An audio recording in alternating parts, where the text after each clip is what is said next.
আমার ভাইরা, সেই মহান পূর্ব আল্লাহ পাক রব্বুল আলামিন আরবিতে 12টি মাস দান করেছেন।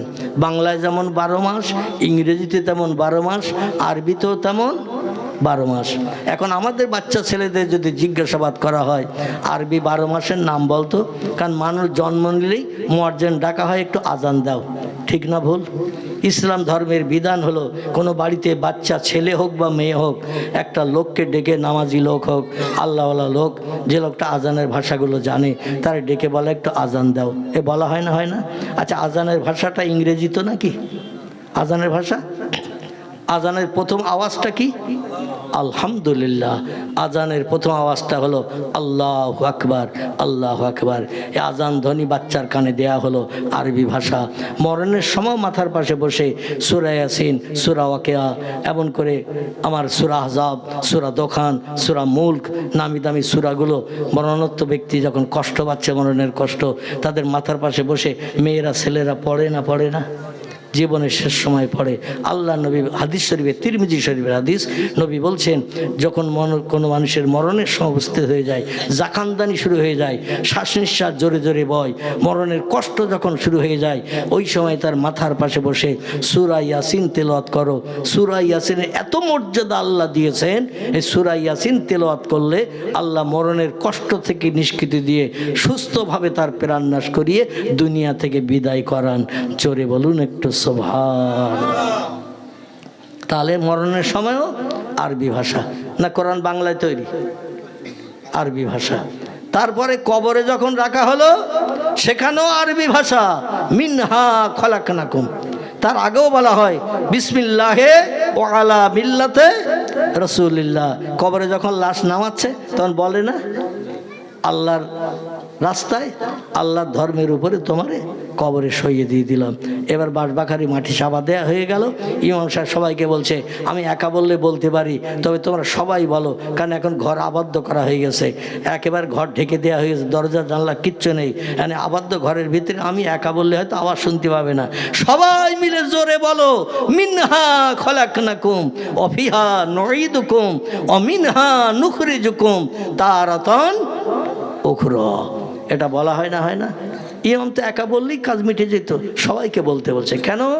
ঘরটা আবদ্ধ করা হয়েছে, যে ঘরের দরজা নাই, জানালা নাই, অন্ধকার বধির কারাগার। আল্লাহ নবী বলছেন আল কবরুন বাইতুদ দুদ, আল কবরুন আউয়ালুল মিন মানাজিল আখিরা। আল্লাহ নবী বলছেন কবর হলো পোকামাকড়ের ঘর, কবর হলো পরকালের প্রথম নম্বর মঞ্জিল। আল কবরুন জুলমাতুন ওয়া দিকুহু, কবর হলো অন্ধকার বধির কারাগার, যেখানে কিয়ামত পর্যন্ত কেউ বাতিও জ্বালাবে না, অন্ধকার দূর করে আলো দেবে না। বৈশাখ জ্যৈষ্ঠ মাসের গরমে যে ঘরে দরজা নেই, জানালা নেই, ও ঘরটা বেশি গরম হয় না, হয় না? দরজা জানলা নেই। আচ্ছা, কবরের দরজা জানলা আছে? নেই। তা ওখানে কেউ কি ফ্যান পাখা দিয়ে আসে? সিলিং ফ্যান কিংবা টেবিল ফ্যান, যে গরমকালে তুমি এর ভেতরে রয়েছো, দরজা জানলা কিচ্ছু নেই, গরমকাল আমরা বাইরে তাই টেকতে পারছি না, তোমার একটা টেবিল ফ্যান দিয়ে গেলাম, তুমি হাওয়া খাও, দেয় কেউ? খোঁজ নেয়? খোঁজও কেউ নেয় না। কি অবস্থায় আছে? রসুল বলছেন জুমার দিন আল জুমাতু আগেরুন আল জুমাতু আজহেরুন, জুমার দিন শান্তির দিন, জুমার দিন দোয়া কবুলের দিন। তোমাদের বাপ মাকে যদি কবরে খুশিতে রাখতে চাও, জুমার নামাজ শেষ করে বাড়ি এসে ভুড়ি মোটা করার আগে বাপ মায়ের কবরের ধারে যেয়ে একটু সূরা ফাতিহা, সূরা ইখলাস, মুহাম্মদ রাসূলুল্লাহর মহব্বতে কয়েকবার দরুদ শরীফ পাঠ করে আল্লাহর দরবারে দোকানে হাত তুলে বাবার জীবনের স্মৃতিগুলোর দিকে দৃষ্টি নিক্ষেপ করে, বাপ জীবনে ছোটোবেলায় তোমারে কত যত্ন করেছে, কত মহব্বত করেছে, কত ভালোবাসা দিয়েছে, সেই বাপের জন্য একটু হাত তুলে দোয়া করো। রব্বির হামহুমা কামা রব্বায়ানি সাগীরা। জোরে বলুন আল্লাহু আকবার। আল্লাহর নবী বলেন কোনো ছেলে কোনো মেয়েদেরও শরীয়তে কবর জিয়ারত করা জায়েজ আছে। আপনারা হয়তো অনেকে বলবেন হুজুর মেয়েদের কি কবর জিয়ারত করা জায়েজ আছে? ইসলাম শরীয়তে মেয়েদেরও কবর জিয়ারত করা জায়েজ আছে, তবে পর্দা পুশিদার ভিতরে থেকে। ন্যাংটা নারী হয়ে চেহারা আলগা করে, বডি আলগা করে কবর জিয়ারত করা শরীয়ত বৈধ নয়। এ তত্ত্বটি এসেছে পয়গম্বর মুহাম্মদ রাসূলুল্লাহর ইন্তেকালের পরে। এশা নামাজ অন্তে মসজিদ নববী থেকে সাহাবায়ে কেরামরা যখন আপন আপন গৃহে এশা নামাজ অন্তে প্রত্যাবর্তন করতেন, ফিরে যেতেন। মসজিদে নববীর ভিতরে যখন আর লোকজন থাকতো না, মাইশাতুল হুমায়রা রাতের গভীরে পর্দা পুশিদা তখনও করেননি, বিনা পর্দায় তিনি স্বামীর কবরের পাশে দাঁড়িয়ে দাঁড়িয়ে কবর জিয়ারত করেছেন। আমার ভাইরা, এই জন্য শরীয়তে মেয়েদেরও কবর জিয়ারত করা জায়েজ আছে। তো পর্দা পুশিদার ভিতরে, বেপর্দায় নয়। এমনকি আবু বকর সিদ্দিক রাদিয়াল্লাহর কবর যখন নবীজির কবরের পাশে হলো, তিরমিজি আবু দাউদ শরীফের হাদিস, বুখারী শরীফের ভিতরেও তথ্য এসেছে। আমার ভাইরা, আল্লাহ নবীর ইন্তেকালের 2 বছর পরে আবু বকর সিদ্দিক রাদিয়াল্লাহু যখন ইন্তেকাল হয়ে গেল, নবীজির কবরের পাশে আবু বকর সিদ্দিকের কবরে দাফন করা হলো। এখনো মসজিদে নববীতে গেলে দেখতে পাবেন রসুলের কবরের পাশে 2 জন ব্যক্তি কবরস্থ হয়ে আছেন। কয়জন? নবীজির কবরের পাশে 2 জন ব্যক্তি কবরস্থ আছেন। একজন আবু বকর সিদ্দিক রাদিয়াল্লাহু, ইনি আগে ইন্তেকাল করেছিলেন নবীজির পর। আবু বকর কাঁদতেন, ইমামতি করতেন মসজিদে নববীতে, আর নামাজ অন্তে আল্লাহর কাছে হাত তুলে দোয়া করতেন, আল্লাহ তোমার নবীর বাহ্যিক সুন্নত, তোমার নবীর বাহ্যিক আদর্শ বাস্তব জীবনে হয়তো আমি তেমন আদায় করতে পারি নাই, তো অন্তত একটা সুন্নত নিয়ে যেন হাসরের মাঠে হাজির হয়ে তার মাধ্যম দিয়ে যেন নাজাত পেতে পারি। রসুল বলছেন, আমার একটা সুন্নত যে ব্যক্তি জিন্দা করলো, আমি মুহাম্মদ রাসূলুল্লাহ বলছি, সে আমার মহব্বতের ভাই হয়ে গেল। সে আমার মহব্বতের ভাই হলো, সে আমি মুহাম্মদ রাসূলুল্লাহ আমার আপনজন হিসাবে বিবেচিত হলো। লা ইয়াদখুলুল জান্নাহ, আমি মুহাম্মদ তত সময় পর্যন্ত আল্লাহর জান্নাতে ঢুকবো না, জান্নাতের সুখ উপভোগ করব না, যত সময় না পর্যন্ত আমার এই মহব্বতের ভাইকে, আমার মহব্বতের সঙ্গীকে আল্লাহর জান্নাতে না ঢুকাবো। আবু বকর সিদ্দিক কাঁদতেন আর বলতেন, আল্লাহ তোমার নবীকে তুমি 63 বছর হায়াত দিয়ে দুনিয়া থেকে বিদায় করিয়েছো। ও আল্লাহ, আমার 63 বছর বয়স হতে আর 2 বছর বাকি। ক বছর? রসুল যখন মক্কা নগরীতে কলেমার দাওয়াত প্রথম শুরু করেছিলেন, নবীজির বয়স কত ছিল? একজন বলেন। আলহামদুলিল্লাহ, এই ধার থেকে একটা তথ্য পেয়েছি, 40 বছর বয়সে রসুল কলেমার দাওয়াত শুরু করেছিল মক্কা নগরীতে। অনজির আশিরতাকাল আকরাবিন, আল্লাহ হেরা পাহাড়ের মাথায় বিশ্ব নবীকে জিবরিল আমিন মারফত তথ্য দিলেন, আর 3500 ফুট পাহাড়ের মাথায় আপনাকে এই গুহার ভিতরে থেকে কাঁদতে হবে না, আপনাকে আপন বান্দা আমি বানিয়ে নিয়েছি, আপনি দেশবাসীদের কাছে চলে যান, যারা 360টা খোদার উপাসনা করে তাদের কাছে আপনি তথ্য দেন, স্রষ্টা হলেন একজন, লা ইলাহা ইল্লাল্লাহ। এই তথ্যটা দেন, কারণ ওরা 360টা খোদার উপাসনা করে। এই 360টির ভিতরে বড় ছিল 5 জন। কজন? বড় ছিল 5 জন, আর 355 জন ছিল নর্মাল, লোয়ার কোয়ালিটির, মানে শক্তি ক্ষমতা একটু কম। হাই পাওয়ারের ছিল 5 জন। একজনের নাম লাত, একজনের নাম উজ্জা, একজনের নাম হবল, একজনের নাম মন্নাত, একজনের নাম দেবল। কজন হলো? গুনতেছেন না শুধু শুনতেছেন? একজনের নাম হবল, একজনের নাম দেবল, একজনের নাম মন্নাত, আমার ভাই একজনের নাম লাত, একজনের নাম উজ্জা। কজন হলো? এই 5 জন। এই 5 জন ছিল বড় খোদা।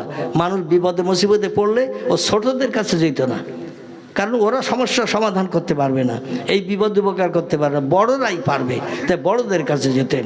আর 350 জন, বাকি শুধু দেওয়ালের গায়ে, কাবা ঘরের দেওয়ালের গায়ে সব লটকানো ছিল, দেওয়ালের গায়ে পেরেক সাইডে ঝুলিয়ে রাখা ছিল। আল্লাহ বললেন, ওয়ানজির আশিরতাকাল আকরাবিন, হাবিব বাইরের লোকের কাছে কলেমার দাওয়াত দিতে যেতে হবে না, আগে আপনার পাড়া প্রতিবেশী আপনজনকে দিনের দাওয়াত দিন, বাইরে যেতে হবে না। 40 দিন, 80 দিন, 1 মাস, 2 মাস, 120 দিন বাইরে যে বিবি বাচ্চা রেখে থাকতে হবে না। তোমার আপনজন পাড়া প্রতিবেশীর কাছে দিনের দাওয়াত দাও। কে নামাজ পড়ছে না দেখো, কে রমজানের রোজা রাখছে না দেখো, কে মদ খাচ্ছে দেখো, কে সুদের ব্যবসা করছে দেখো, কে নারীর ইজ্জত লুণ্ঠন করছে দেখো। এলাকাবাসীদের আগে দিনই দাওয়াত দাও। যখন এলাকাবাসী সব ইমানদার মোমেন মুসলমান হয়ে যাবে তখন বাইরে হাত বাড়াবে। কারণ তুমি বিবি বাচ্চা রেখে যখন বাইরে কলেমার দাওয়াত দিতে যাবে, ইসলামের আইন কানুন শিক্ষা করতে যাবে, বিবি বাচ্চা সুযোগ পেয়ে হাইজাক হয়ে উড়েও যাবে। এ ঠিক বললাম না ভুল বললাম? 1.5 মাস 2 মাস 3 মাস যদি বিবি বাচ্চা রেখে বাইরে যাও, হাইজাক উড়ে যাবে। এই জন্য আমি তথ্যটি দিলাম। আমি যেখানে ইমামতি করি গ্রামটির নাম হলো খিদিরপুর। কি নাম বললাম? খিদিরপুর। দেখতে দেখতে 40 বছর হচ্ছে আমার ইমামতির বয়স। কত বললাম? মাঝখানে 3 বছর আমি কঠিন রোগে অসুস্থ ছিলাম। আপনারা কম বেশি শুনে থাকবেন বা মোবাইলের মাধ্যম দিয়ে দেখেও থাকবেন। আমি গত জানুয়ারির 18 তারিখ 2024 অপারেশান হয়েছিলাম কলকাতা RN টেগর হসপিটালে। সেখান থেকে নিয়ে এই জানুয়ারি মাসের আজকে সম্ভবত 12 তারিখ, আর 6 দিন গেলে আমার 1 বছর অপারেশান হবে। কদিন বললাম? আর 6 দিন। আজকের 12 আর 6 দিন হলে 18 আসবে, মানে পুরো 1 বছর আমার অপারেশান হবে। এই অপারেশানের পরও 6 থেকে 7 মাস ঘরে বন্দি ছিলাম, বাইরে কোথাও বেরোতাম না ইনফেকশান হওয়ার ভয়েতে। যাই হোক, বহু টাকা খরচ করিয়ে হাজার হাজার মানুষের নেক ও খাস দোয়া, চোখের পানি আল্লাহ কবুল করে এই মরণাপন্ন রোগীকে আপনাদের সঙ্গে আর 4 চোখের মিলন ঘটানোর সুযোগ করেছেন। আমি নিজেও বিশ্বাস করতে পারিনি যে আল্লাহ আমাকে এইরকম চেয়ারে বসিয়ে আবার কোরআন হাদিসের 2টো কথা জনগণকে বলাবে। এটা আমার নিজেরও বিশ্বাস ছিল না। আমার গ্রামের 95% লোকের চিন্তা ভাবনা ছিল মসজিদে কখন বলবে মৌলভী আবুল কালাম মারা গেছে, আমরা একটু জানাজা পড়তে যাব। এই চিন্তা ভাবনা ছিল। মানে এমন কঠিন রোগ, একদিন বাদ একদিন 2.5 বছর আমার কলকাতায় ডায়ালিসিস করতে যেতে হয়েছে। কদিন বললাম?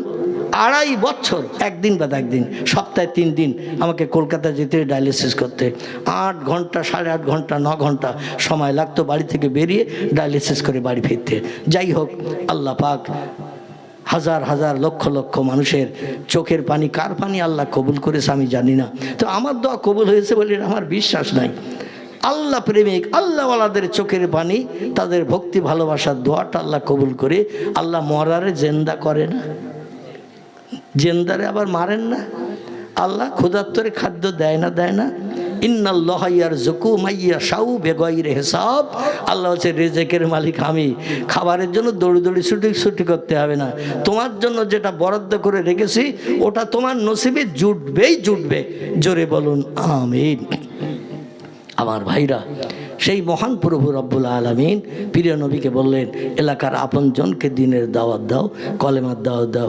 নবী 40 বছর বয়স পর্যন্ত মক্কাবাসীদের কাছে প্রিয় পছন্দনীয় ছিল। যতদিন কলেমার দাওয়াত দেননি ততদিন তাদের কাছে প্রিয় ছিল, আপনজন। ভাইপো হিসাবে মর্যাদা দিত। আমার ভাইরা পাড়ার ছেলে হিসাবে মর্যাদা দিত। নবী যেই কলেমার দাওয়াত দিলেন সারা দেশের মানুষ শত্রু হয়ে গেল। চাচা শত্রু হলো, দাদারা শত্রু হলো, পাড়া প্রতিবাসী ভাইরা শত্রু হলো। এমনকি এমন কোনো মানুষ ছিল না নিজের আপনজন পর্যন্ত নবীকে দুনিয়ায় বেঁচে থাকার জন্য চিন্তা ভাবনা নেয় নাই কখন মোহাম্মদ নিপাত হবে, নাউজুবিল্লাহ, মোহাম্মদ কখন দুনিয়া থেকে বিদায় হবে, এটাই ছিল তাদের চিন্তা ভাবনা। এদের কারবা নাম আবুল আহাব, কারবা নাম আবু জেহেল, কারবা নাম উমাইয়া বিন খালফ, কারবা নাম সুফিয়ান ইবনে খালিদ হারবি, কারবা নাম সালাবা বিনতে জাহাস, কারবা নাম উতবা, কারবা নাম ওতাইবিয়া, কারবা নাম শুআইবিয়া, কারবা নাম নাজ্জার। এরা বিখ্যাত বিখ্যাত বড় বড় দলনেতা ছিল। রাসূলকে দুনিয়া থেকে বিদায়ের জন্য হাজার চেষ্টা চতুর চালিয়েছিল। একটানা 13 বছর ধরে পয়গম্বরের উপর অত্যাচার, নির্যাতন, উৎপীড়ন চালিয়েছে। নবীজিকে 3 বছর শিয়াবে আবু তালেবের জেলখানার ভিতরে ভর্তি করে রেখেছিল। আমাদের দেশে অপরাধী যারা হয় সরকারি পুলিশেরা ধরে নিয়ে যে কোর্টে চালান করে এবং সেখান থেকে জেলখানায় হাকিমদের এজলাসে হয়তো জেলখানায় আবদ্ধ হয়। 2 বছর, 10 বছর, 20 বছর, 12 বছর একটানা জেলখানায় থাকে না। মুহাম্মদ রাসূলুল্লাহর অপরাধ মিথ্যা কথা বলে না, মুহাম্মদ রাসূলুল্লাহর অপরাধ চুরি করে না, মুহাম্মদ রাসূলুল্লাহর অপরাধ কাউকে গালি দেয় না, মুহাম্মদ রাসূলুল্লাহর অপরাধ জীবনে মদের গ্লাসে হাত দেয়নি, রাসূলের অপরাধ সুদের টাকা জীবনে স্পর্শ করেননি, মোহাম্মদ রাসূলের অপরাধ, জীবন কোনো অবৈধ মেয়েকে নিয়ে পাহাড়ের কিনারায় বসে 2-10 মিনিটের জন্য গল্প করেনি।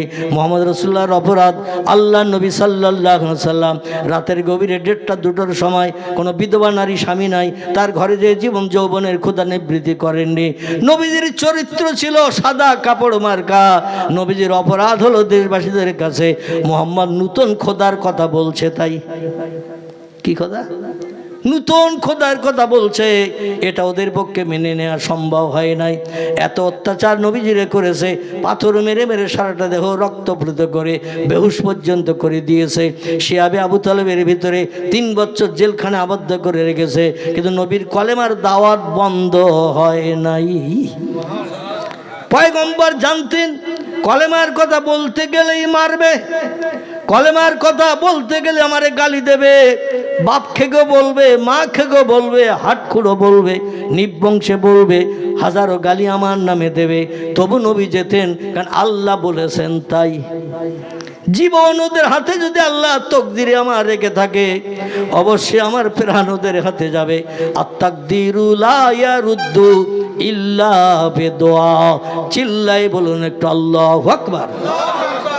নবী বলছেন, ও দুনিয়ার মানুষ, আল্লাহ পাক কোন বান্দাকে পৃথিবীতে মায়ের উদর থেকে পাঠানোর আগে, তিরমিজি শরীফের হাদিস, নবীজি সাল্লাল্লাহু আলাইহি ওয়াসাল্লাম বলছেন, কোন বান্দা যখন মায়ের উদর থেকে পেনের মাধ্যম দিয়ে, ব্যথার যন্ত্রণার মাধ্যম দিয়ে কোনো বাচ্চা ছেলে হোক বা মেয়ে হোক দুনিয়ায় যখন ভূমিষ্ঠ হয়, জন্মগ্রহণ করে, এই জন্মগ্রহণের 40,000 বছর আগে আল্লাহ বান্দার তকদির লিখে দুনিয়ায় পাঠায়। কতদিন আগে? 40,000 বছর আগে। তিরমিজি শরীফের হাদিস। দুনিয়ার জন্মগ্রহণের 40,000 বছর আগে আল্লাহ তকদির লিপিবদ্ধ করে রেখেছেন। আত-তাকদিরু লা ইয়ারুদ্দু, তকদিরের কোনো পরিবর্তন হবে না।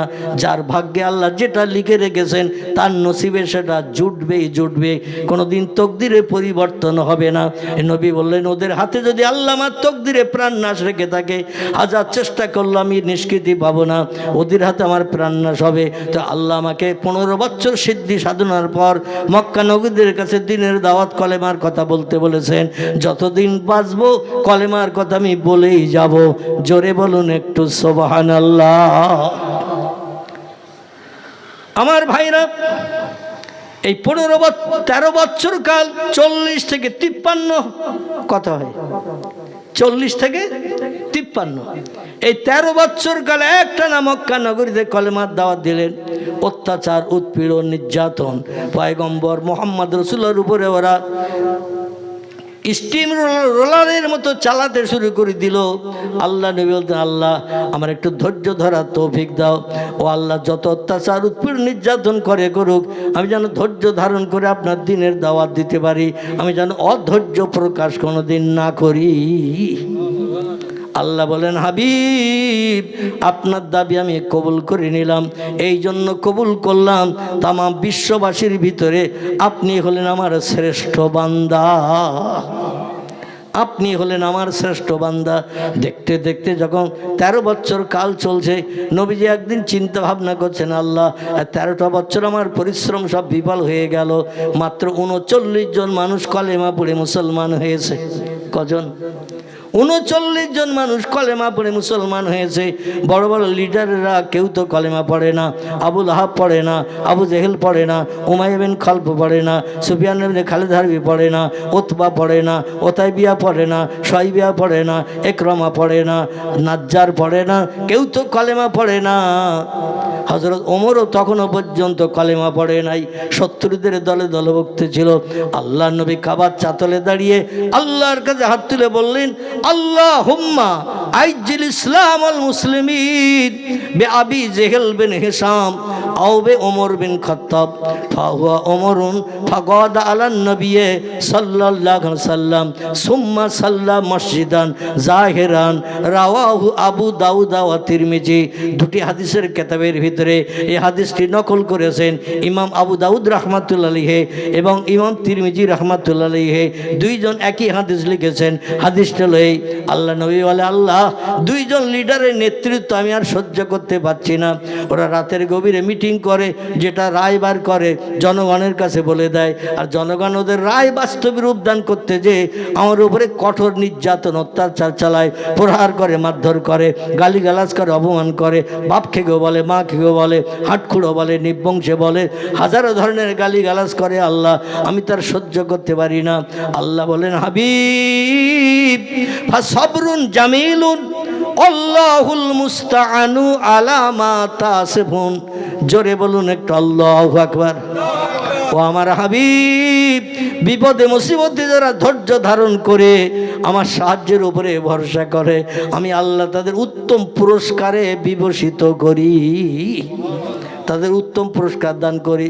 বিপদ মুসিবত আসে, আল্লাহ ইমানের পরীক্ষা করার জন্য ধৈর্য ধরতে হবে, সবর করতে হবে আমার ভাইরা, এবং আল্লাহর কাছে হাত তুলে চাইতে হবে, কারো কাছে সাহায্য নিতে গেলে হবে না। নবী বলে, আল্লাহ কবে আমি মুখে হাসি ফুটাতে পারবো? আল্লাহ বলছেন, হাবিব অত্যাচার সহ্য করতে করতে চরম পর্যায়ে পৌঁছে গেছেন, আপনার মুখে হাসি ফুটাবো আমি আল্লাহ। কে হাসি ফুটাবে? কেউ তো আপনার পাশে দাঁড়ায় না, কেউ আপনার সঙ্গী হয় না, আপনার বিপদে পাশে দাঁড়িয়ে কোনো যুক্তি বুদ্ধি দেয় না, কোনো তত্ত্ব দিয়ে আপনার উপকার করে না। আপনার মুখে হাসি ফুটাবো আমি। আপনাদের কাছে জিজ্ঞাসাবাদ করি, আমরা ইবাদত করি কার? আল্লাহর। আচ্ছা, আল্লাহ যদি কোনোদিন এসে আমাদের সামনে এসে বলে, বান্দা তোর ইবাদতে খুশি, তোর জন্য জান্নাত হালাল বানিয়েছি, জাহান্নাম হারাম বানিয়েছি, আমি জান্নাতুল মাওয়াতে কিংবা জান্নাতুল ফেরদাউসের ভিতরে তোর জন্য আমি সুন্দর জায়গা বানিয়ে রেখেছি, কোটি কোটি বছর সুখ ভোগ করতে পারবি, হুরগেলে মানতে নিয়ে আনন্দ ফুর্তি করতে পারবি। আমরা যদি আল্লাহকে সামনে পেয়ে এরকম তত্ত্ব শুনি, খুশি হব না? হব না? কথা বলে খুশি হব, বলবো আমার ইবাদত বন্দি আল্লাহর কাছে পছন্দনীয় হয়েছে, আল্লাহ তার প্রতিদান আমারে দেবেন মরণের পর হাসরের মাঠে, বিচার আচারের পরে আল্লাহ আমারে জান্নাত দান করবেন। মানুষটার নিশ্চিন্ত মনে হবে না? হবে না? আল্লাহ বলেন, হাবিব আমার কলেমার দাওয়াত দিতেছি, লা ইলাহা ইল্লাল্লাহ, এটা হলো কলেমার একটি অংশ। কলেমা দুটি অংশে পূর্ণ করা। কটি? কলেমা দুটি অংশে পূর্ণ করা। একটা হলো স্রষ্টার নাম, আর একটা সৃষ্টির ভিতরে শ্রেষ্ঠ যিনি তার নাম। জোরে বলুন একটু সুবহানাল্লাহ। সব সৃষ্টিকে বানিয়েছেন যিনি, তিনি হলেন লা ইলাহা ইল্লাল্লাহ। আর সমস্ত সৃষ্টির ভিতরে সেরার মর্যাদা পেয়েছেন যিনি, তিনি হলেন কলেমার অপর অংশ, মুহাম্মাদুর রাসূলুল্লাহ। জোরে বলুন সুবহানাল্লাহ। আমার ভাইরা, আল্লাহ একদিন চিন্তা ভাবনা নিলেন, আমার নবী অধৈর্য হয়ে পড়েছে, আর 13 বছর শুধু মার খাচ্ছে, অত্যাচার উৎপীড়ন নির্যাতন সহ্য করছে। আমার তরফ থেকে তেমন কোনো পুরস্কার গিফট আমার নবীকে দেয়া হয় নাই। এমন একটা পুরস্কার আমার নবীরে দেব, 13 বছরের দুঃখ দুর্দশা চিন্তার কথা নবীর মগজে যেন আর কোনোদিন না আসে। এই পুরস্কারের জন্য আল্লাহ বলেন, ইযহাবিয়া জিবরিল ইলা রাসূলিহি, ও জিবরিল যাও আমার হাবিবের কাছে চলে যাও, আমার নবীর কাছে খবর দাও, আমার নবী যে আল্লাহর কথা মানুষের কাছে বলতে যে আর 13 বছর ধরে মার খাচ্ছে, আমি সেই আল্লাহ আমার নবীর সামনে বসে গল্প করে আমার চেহারা নবীরে দর্শন করিয়ে আমি আল্লাহ আমার নবীরে খুশি করে কলিজা ঠান্ডা করে দেব। আল্লাহ পাক যদি কোনোদিন আমাদের সামনে এসে দাঁড়ান, আমরা খুশি হব না অখুশি হব? সব সৃষ্টি দেখতে কত সুন্দর, ফুলগুলো কত সুন্দর, মানুষের মগজের চিন্তায় বিল্ডিং বালাখানা তৈরি করা হয়েছে কত সুন্দর সুন্দর, পিকনিক স্পট কত সুন্দর সুন্দর, কত জীবজন্তু কত সুন্দর, সাগরের মাছ দেখবেন হাজার হাজার কালারের মাছ, এক একটা মাছের গায়ে 12, 14, 15 রকমের তুলি দিয়ে যেন শিল্পীরা রঙগুলো টেনে দিয়েছেন। দেখলে মনে হবে কোনো শিল্পী রং টেনে দিয়েছে এই মাছের গায়ে দর্শনীয় করার জন্য, কিন্তু সেই খোদার কসম সাগরের মাছের গায়ে কেউ রঙের তুলি টানে নাই। আল্লাহ নিজে কোন শব্দ দিয়ে বানিয়েছেন? সব সৃষ্টি যদি দেখতে এত সুন্দর হয়, না জানি আল্লাহ কত দেখতে সুন্দর। সিবগাতুল্লাহ, আল্লাহ হলেন সব সৃষ্টির ভিতরে সেরা সুন্দর। জোরে বলুন একটু সুবহানাল্লাহ। সেই আল্লাহ ডেকে বললেন, জিবরিল রে, আমি 12 মাসের ভিতরে একটা মাস পছন্দ করেছি, সেই মাসটির নাম হলো রজব মাস। কি মাস? যে মাসটার নাম আমি আপনাদের কাছে জিজ্ঞাসা করছিলাম। রজব শব্দের আবিধানিক অর্থ এসেছে দুটি। কটি বললাম? রজব শব্দের আবিধানিক অর্থ এসেছে দুটি। আল্লাহ পাক রজব শব্দের নামকরণ করেছেন বধির কালা। বধির বধির, এ দেখতে পায় না। পয়গম্বর মুহাম্মদ রাসূলুল্লাহ আবার রজব শব্দের নামকরণ করেছেন কালা কালা। এ শুধু দেখতে পায় না নয়, এ শুনতেও পায় না। আল্লাহ রজবকে পৃথিবীতে পাঠিয়ে বলে, রজব সব মাসকে আমি 1 মাস করে দুনিয়ায় পাঠাই। মুহররম পাঠাই, সফর পাঠাই, রবিউল আউয়াল, রবিউল সানি, জমাদুল আউয়াল, জমাদুল সানি, রজব, শাবান, রমজান, শাওয়াল, জিলকদ, জিলহজ, 12টি মাস আমি 1 মাস পরে পরে পাঠাই। 1 মাস বান্দাদের সঙ্গে ওতপ্রোতভাবে জড়িত থেকে মাস যখন আমার কাছে ফিরে আসে, মাসকে আমি জিজ্ঞাসা করি, 1 মাস পৃথিবীতে ছিলে আমার বান্দারা তোমারই 1 মাসে কি কি আমল করেছে, কি কি কাজ করেছে একটু বলো।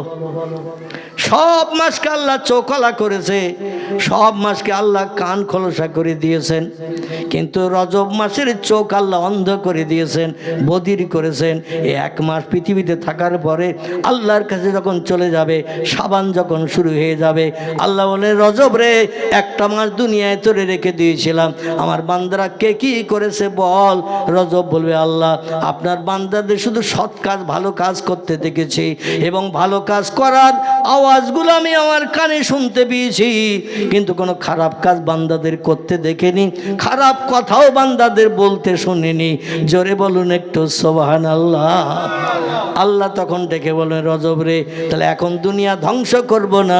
আমার বান্দারা যখন আমার হুকুম তামিল করছে, আমার দুনিয়ায় বাস করছে, আমার নেমাত খাচ্ছে, বিবি বাচ্চা নিয়ে আনন্দ ফুর্তি করছে, আমি আল্লাহ আমার মুয়াজ্জিন আজান শুনে মসজিদে জামাতে 5 ওয়াক্ত শরীক হয়ে ইবাদত করছে, তথ্য দিলে তুমি 1 মাসের তথ্য, এখনই দুনিয়া ধ্বংস করব না। তিরমিজি শরীফের হাদিস রয়েছে, নাসাই শরীফের হাদিস রয়েছে, যতদিন পর্যন্ত পৃথিবীতে একটা মানুষ আল্লাহ শব্দ ব্যবহার করবে, আল্লাহ ততদিন দুনিয়া ধ্বংস করবেন না। একটা মানুষ যদি আল্লাহ শব্দ ব্যবহার করে, ততদিন আল্লাহ দুনিয়া ধ্বংস করবেন না। কিন্তু এমন একটা যুগ এসে যাবে এই পৃথিবীতে, মানুষ আর আল্লাহর কোনো প্রয়োজন মনে করবে না। বিজ্ঞানের উন্নতিতে, দার্শনিকদের উন্নতিতে, যন্ত্রপাতি মেশিনা দিবে, মানুষ বলবে যা কিছু চাহিদা সব তো বিজ্ঞানীরা মিটিয়ে দিচ্ছে, আল্লাহর আর কোনো কিছু দেওয়ার প্রয়োজন নাই। আসছে সেদিন সামনে, মানুষের আল্লাহ ভোলা হয়ে যাবে, আল্লাহরা হয়ে যাবে, আল্লাহর কাছে কিছু চাইবে না, যেটার প্রয়োজন হবে বিজ্ঞানীরা কোরআন রিসার্চ করে সেটা দিয়ে দেবে। আর মানুষ যেদিন খোদা ভোলা হয়ে যাবে, আল্লাহ সেদিন রাগ করে দুঃখ করে বলবেন, আমার স্বাদের দুনিয়া রাখার কোনো দরকার নাই। সেদিন আল্লাহ বলেন, যা তাকুমুসাদ, সেদিন দুনিয়া ধ্বংস করা হবে। আর এই দুনিয়া ধ্বংসের নমুনা হলো, এজা তুলিয়ে শামসে মাগরিবে, পশ্চিম দিক থেকে গাছের মাথা দিয়ে ভোরবেলা ডগমগ করে সূর্যোদয় হবে। গুরুবের শামসে মাশরিকে, সূর্য সেদিন উঠবে পশ্চিম দিকে, ডুববে পূর্ব দিকে। আজ পর্যন্ত পৃথিবীর বয়স দুনিয়ার বিজ্ঞানীরা বলেছেন 10,000 বছর, কেউ বলেছেন 20,000 বছর, কেউ বলেছেন 1 লাখ, কেউ বলেছেন 1.5 লাখ, কেউ বলেছেন কোটি কোটি বছর। একজন বিজ্ঞানী এক একটা তথ্য দিয়েছে দুনিয়ার বয়স সম্পর্কে। আচ্ছা, অতীতকাল থেকে নিয়ে বর্তমান কাল পর্যন্ত সূর্য কোনোদিন কি উত্তর দিকে উঠেছে, দক্ষিণ দিকে ডুবেছে? পশ্চিম দিকে উঠেছে, পূর্ব দিকে ডুবেছে? কোনোদিন এ নজির হয় নাই। আল্লাহ বলছেন, ওয়াইন মিন শাইইন ইল্লা ইউসাব্বিহু বিহামদিহি। জোরে বলুন একটা আল্লাহু আকবার। যা কিছু চোখে দেখছো, যা কিছু চোখে দেখতে পাও না, সব সৃষ্টি আমি আল্লাহ বানিয়েছি। আর প্রত্যেকটি সৃষ্টি আমি আল্লাহ আমার হুকুম তামিল করে। চাঁদ কোনোদিন বলেনি আমার কঠিন জ্বর হয়েছে 3 দিন আকাশ আর উঠব না, বলেছ কোনোদিন? সূর্য কোনোদিন কি বলেছে আল্লাহ কঠিন রোগে আক্রান্ত, শরীরে শক্তি ক্ষমতা নাই, উদয় হয়ে অস্তমিত হতে যেতে গেলে কষ্ট পরিশ্রম করতে হয়, আমি 6টা দিন আর সূর্য উদয় হব না, এরকম বলেছে? সাগরের জোয়ার ভাটা, নদীর জোয়ার ভাটা। কোনোদিন কি বলেছে আল্লাহ প্রতিদিন যে নিয়মে জোয়ার হয়, যে নিয়মে ভাটা হয়, এই নিয়ম পাল্টাতে হবে। আমার পরিশ্রম হয়ে গেছে, দীর্ঘদিন আপনার হুকুম তামিল করে আমি 7 দিন জোয়ার হব না, 8 দিন ভাটা হব না, এরকমটা কি কোনো দিন বলেছে? যত সৃষ্টি আছে সব সৃষ্টি আল্লাহর হুকুমে তামিল করে। সব সৃষ্টির ভিতরে সেরা যারা, তারা হলো আমরা মানুষ। লাকাদ খলাকনাল ইনসানা ফি আহসানি তাকবীম। জোরে বলুন একটু সুবহানাল্লাহ। আল্লাহ কোরআনে সূরা 3-এর ভিতরে বলছেন, যত সৃষ্টি তোমরা চোখে দেখছো, যত সৃষ্টি সাগরে টাগরে ঝোপঝাড় জঙ্গলে যত সৃষ্টি বাস করে, সব সৃষ্টির ভিতরে মানুষকে আমি সেরা করে বানিয়েছি। সব সৃষ্টিকে মানুষের কাছে বশ্যতা করিয়ে দিয়েছি। বাঘ হিংস্র জন্তু এও মানুষের কাছে বশ্যতা স্বীকার করেছে। হাতি অনেক শক্তিশালী জন্তু, সেও মানুষের কাছে বশ্যতা স্বীকার করেছে। করেছে না করেনি? হাতি যদি বশ্যতা স্বীকার না করতো, হাতির পিঠে উঠে কেউ চাপতে পারত? বাঘকে নিয়ে সার্কেস খেলায়, সার্কেসে কেউ কি খেলা দেখাতে পারত? মানুষের কাছে বশ্যতা করেছে। এই জন্য জলহস্তি পর্যন্ত 2-3টে মানুষ একসঙ্গে গিল আলুর বস্তার মতো খেতে পারে না, পারে না। সে পর্যন্ত মানুষের কাছে বশ্যতা স্বীকার করেছে। আল্লাহ বলেন সব সৃষ্টির থেকে সেরা মানুষকে করেছে। মানুষ যা বলবে সবাই তাই শুনবে, কিন্তু ওই মানুষ শুধু আমি আল্লাহ আমারে নেয় না। সুবহানাল্লাহ। সব জায়গায় সুবহানাল্লাহ চলবে না, কোন জায়গায় বলতে হবে নাউজুবিল্লাহ। হ্যাঁ, করে দিচ্ছি। সব জায়গায় সুবহানাল্লাহ চলবে না, কোন জায়গায় নাউজুবিল্লাহ বলতে হবে, কোন জায়গায় আলহামদুলিল্লাহ বলতে হবে। এক এক জায়গায় এক এক রকম তথ্য দিতে হবে, অন্যথা আল্লাহ অখুশি হয়ে যাবে। ঠিক কি না আমার ভাইরা? তাই এই রজব মাসের 26 তারিখের দিনগত রাত আল্লাহ পাক রব্বুল আলামিন বিশ্ব নবী 13 বছরের দুঃখ দুর্দশা নিবারণের জন্য আল্লাহ পাক মক্কার কাবার চাতল থেকে জান্নাতে রকেট বোরাকে করে বিশ্ব নবীকে 7 আকাশ পাড়ি দিয়ে সিদরাতুল মুনতাহা টপকে নিজের খাস কোয়ার্টার আরশ কুরসিতে নিয়ে হাজির করেছিলেন। জোরে বলুন একটু সুবহানাল্লাহ। নবী এবং আল্লাহ সামনাসামনি বসে নামাজে 2 রাকাত নামাজের পরে যেমন হাঁটু সামনে দিয়ে 2 হাত দিয়ে তাশাহুদ পড়ি না, আত্তাহিয়াতু লিল্লাহি ওয়াস সালাওয়াতু আত-তাইয়্যিবাত, এই যে তাশাহুদ পড়ি বা দরুদ শরীফ পড়ি, তারপর দোয়া মাসুরা পড়ি, যে হাঁটু লম্বা করে দিয়ে, এই রকম আল্লাহও বসেছেন ওই রকম পরিবেশ নিয়ে, নবীও বসেছেন। একটা ধনুক বেকালে যতটা তলাটা ডিস্টেন্স হয় এতটা সামনাসামনি ছিল। জোরে বলুন একটু সুবহানাল্লাহ।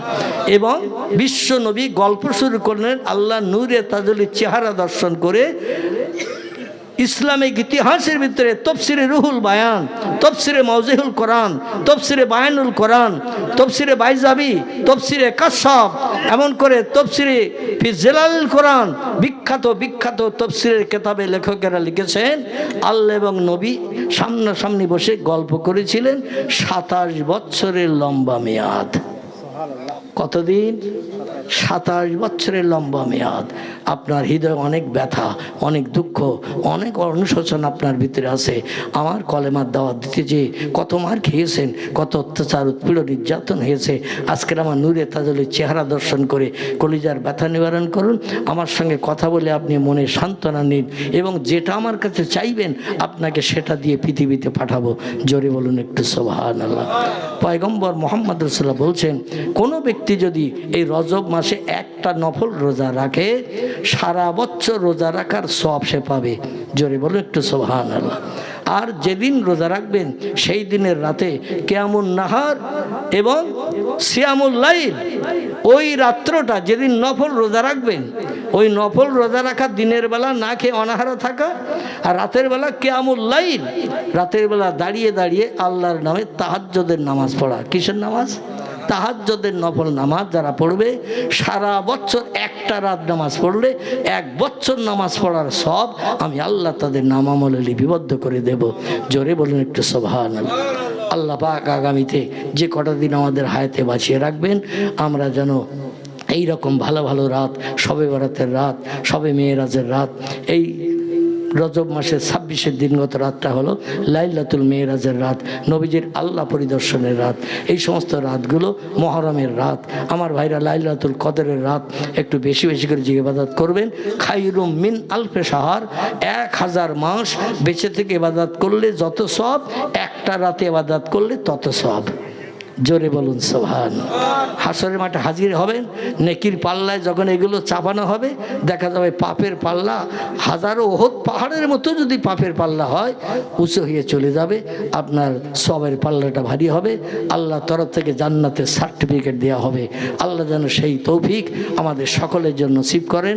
সকলে বলুন আমিন। একটু দাঁড়িয়ে যান সকলে, পীরে নবীর দরবারে সোনার মদিনা একটু সালাতুস সালাম পাঠ করি। ইয়া নবী সালাম